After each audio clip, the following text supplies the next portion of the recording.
So honor is a currency of heaven, if you will. It is a cultural thing that was intended to be flowing from the throne all the way into eternity. And that the inheritance that flows from generation to generation to generation, and the momentum of that inheritance is built and established through honor. David and Jonathan have a very unique relationship. And we see that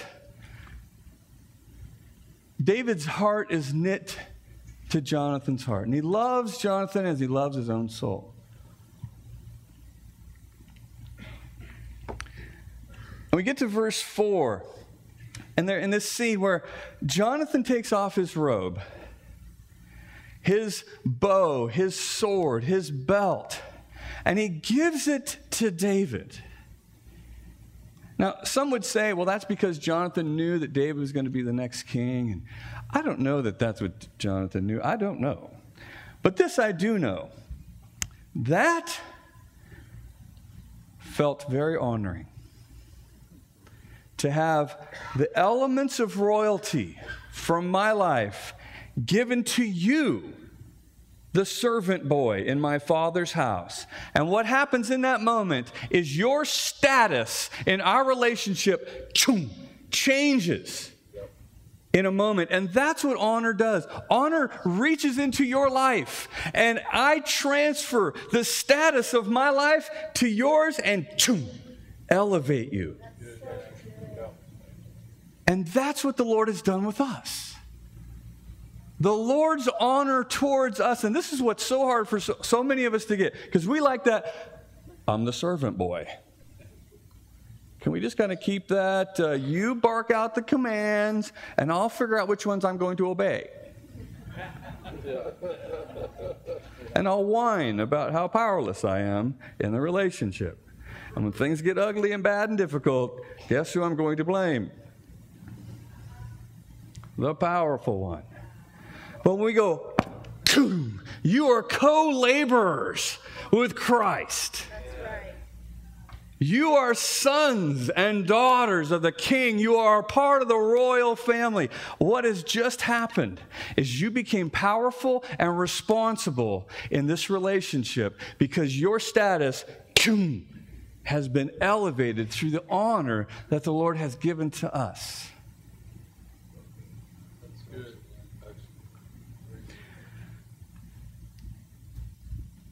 It creates a lot of freedom, because when you're elevated to royalty status, when you're elevated to peer level with Jesus,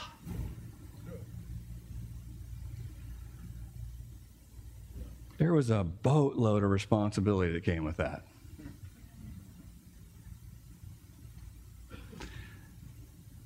And that's what freedom does. Freedom brings responsibility for me to be me, no matter who you are.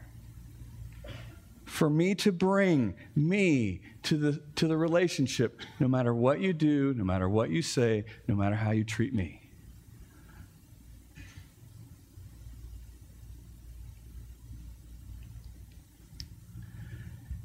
And honor builds prestige. And it means simply what high-ranking, successful people, the kind of awe, opinion, honor that high-ranking people can give.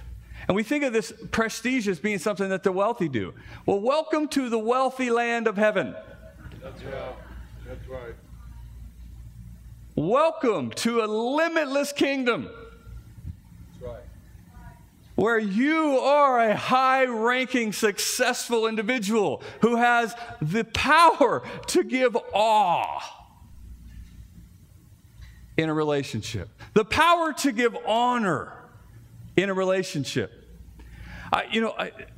Years ago, when Sherry and I first came to Bethel, I think it was the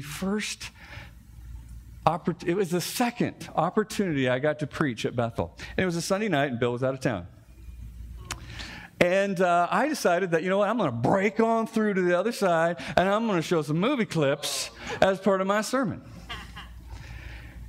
And, if you've been around me much at all, I do that quite often. I'll throw a movie clip in. I didn't do it today. But, Yes, you did. well, it was moving. It was moving. But I I often do it. Anyway, the point being that this was, in my early editing days, I learned a lot that night. Sunday night, Bethel Church, I broadcast over the audience a clip from Matrix where there were 2 cuss words in the Lord's name used in vain. And I am just stunned. Chris was doing what he's doing right now. He's just looking in his laptop. Oh, Jesus, oh, Jesus, oh, Jesus. It started off with, I said, I have a couple movie clips, and a woman jumps up in the second row and says, I ain't staying for this. Before she saw. She didn't even see him. She gathers her children like I'm taking my clothes off or something. And she starts, and she comes over to Chris, who's sitting right there, and she's like whispering in his ear while I'm still introducing what I'm going to talk about. Like, you think I get a clue? No. The Lord was trying to warn me. Danny, abandoned, call an audible. No siree. I'm plowing ahead, baby. I got a plan. And so I was the topic of the board meeting the next week.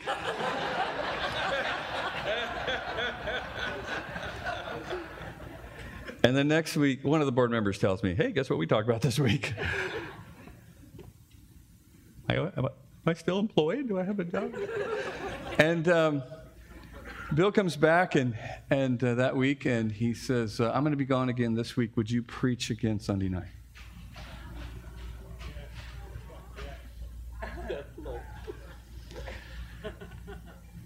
That is honor. That's right. That's good. And that built in me, it clicked up a couple notches in me that this is a safe place. And a high-ranking individual in my life has the power to protect me from myself. Let alone the enemy. The enemy didn't have to say much at all. Over here with a stick.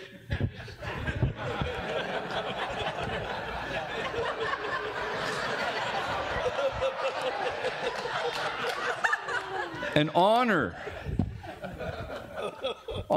coming from someone esteemed in my life protects me and moves me to protect him. This culture is held together by these qualities of promotion and having our status increased amongst each other, with each other, having prestige that I will call out honor to protect you, and great respect and admiration flows back and forth. Do we have conflict? Oh, baby, do we know how to do confrontation and conflict around here? Which means more honor required. Because you know what? There's some powerful movers and shakers in this team, and people with some strong opinions. And there's some pulling in. I love you. That goes on back and forth because there's freedom, there's safety, and there's a difference of opinion. And so honor is what holds this whole thing together.